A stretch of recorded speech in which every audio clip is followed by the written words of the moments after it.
To anybody who's like ever, asking me, what you should get or the package, I always I don't care what camera you're shooting on. Buying a camera is important. Having a camera is important.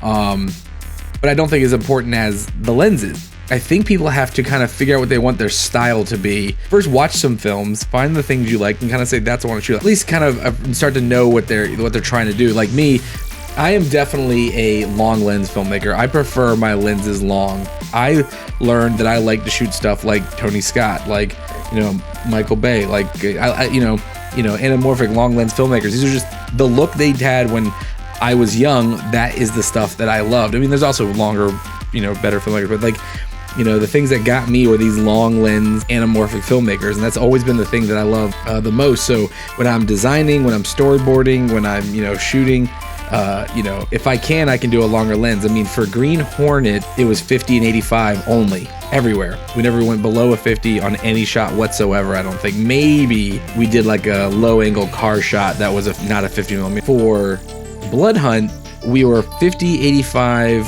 and I think we went 35. But you'll see as I'm editing, I will usually avoid a 35 millimeter lens if I have to.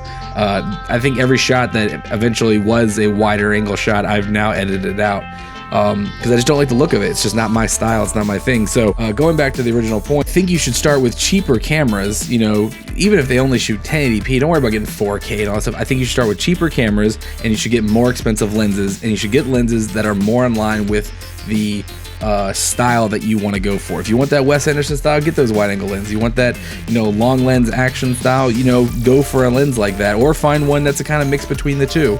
That's why people love 24 to 70s. You get a little bit of everything. My preferred lens is the 7200. It still is. I'd love that lens. I think it's I have one back here. I think the 7200 is one of my favorite lenses. I would shoot with the 5D and the 7200 all day. I think it's just a great lens. I love the look of it. But of course, you can get prime lenses and cinema lenses, use those as well. But I don't care what camera you're shooting on. I do care that you're paying attention to the type of lenses that you want to use, and figuring out what that style of filmmaker you want to be. And that's important. I think once you figure that out, you can kind of really save money on one application and really put it to somewhere else.